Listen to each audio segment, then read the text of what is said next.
നമുക്കിത് വറ്റിച്ചെടുക്കുന്നതിനേക്കാൾ ആവശ്യത്തിന് വെള്ളം ചേർത്ത് ഈ മീൻ വേവിച്ചെടുക്കുന്നതാണ് ടേസ്റ്റ്.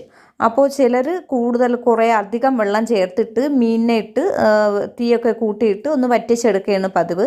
അപ്പോൾ അങ്ങനെ ചേർക്കരുത്. നമ്മുടെ മീൻകറിയുടെ ടേസ്റ്റ് തന്നെ നല്ല മാറിപ്പോവും, വേറെ ഒരു തരത്തിലെ മണവും കൂടെ കിട്ടും.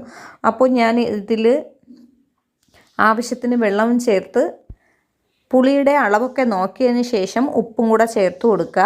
അപ്പോൾ ഇത് ഇത്രയും ചേർത്ത് ഞാൻ ഇത്രയും മീനിന് ഇത്രയും വെള്ളമൊക്കെയാണ് ചേർത്തിരിക്കുന്നത്. ഇതിൻ്റെ ആ വെള്ളത്തിൻ്റെ ഒരു അളവും കൂടി ഒന്ന് കാണിക്കാം. അതാണ്ട് ഇതേ കട്ടിക്കാണ്. അപ്പോൾ ഇത്ര കട്ടി വേണം നമ്മുടെ ഈ മീൻകറി അടുപ്പിൽ വെക്കുമ്പോൾ. അതിനെ ഒന്ന് വെക്കുക. ഒരു അടപ്പ് കൊണ്ട് ഇതുപോലെ ചെയ്തിട്ടുണ്ട്, ആ പകുതി അടച്ചിട്ടുണ്ട്. അപ്പോൾ ഇനി ഞാൻ ഒരു ടൊമാറ്റോ ഇതിലോട്ട് കട്ട് ചെയ്ത് ഇതിലോട്ട് ചേർത്ത് കൊടുക്കുന്നുണ്ട്. നമ്മൾ മീൻ ഇതിൻ്റെ അരപ്പൊക്കെ തിളച്ചതിന് ശേഷം മാത്രമേ ചേർത്ത് കൊടുക്കാവൂ. കുറച്ച് കറിവേപ്പില ചേർത്ത് കൊടുത്തിട്ടുണ്ട്. ഒരു 1/2